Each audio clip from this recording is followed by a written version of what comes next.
പണ്ടൊക്കെ ഷാമ്പു അങ്ങനെ ഉപയോഗിക്കാറില്ലായിരുന്നു. പകരം പ്രകൃതിയിൽ നിന്ന് തന്നെ കിട്ടുന്നതൊക്കെ തേക്കും. ഇന്നും അതൊക്കെ ഒരുപാട് ഉപയോഗിക്കുന്നുണ്ട്.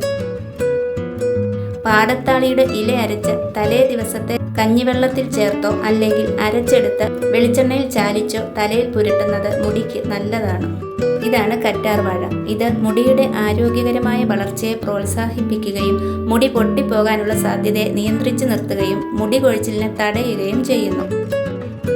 കുറുന്തോട്ടി സമൂലമെടുത്ത് ചതച്ച് നീരെടുത്ത് താളിയായി തലയിൽ പുരട്ടുന്നത് മുടിയുടെ വളർച്ചയ്ക്കും തലയിൽ തണുപ്പിനും നല്ലതാണ്.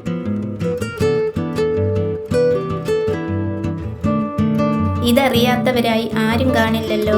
ചെമ്പരത്തിയുടെ ഇലയും പൂവും താളിക്കായി ഉപയോഗിക്കാം. ചെമ്പരത്തിയുടെ മൊട്ട് എണ്ണ കാച്ചാനും ഉപയോഗിക്കുന്നു.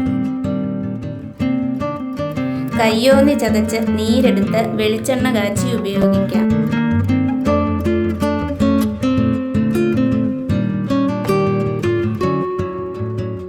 ഇതാണ് പൂവാങ്കുറുന്തൻ. ഇതും എണ്ണ കാച്ചാൻ ഉപയോഗിക്കുന്നു. അതേപോലെ തന്നെയാണ് കീഴാർനെല്ലിയും നിലനാരകവും.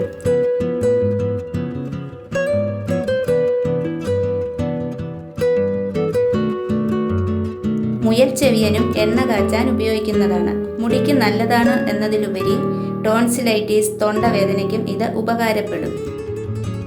ഇതുപോലെ തുളസിയും ഉപയോഗിക്കാറുണ്ടെങ്കിലും അധികമാകരുത്.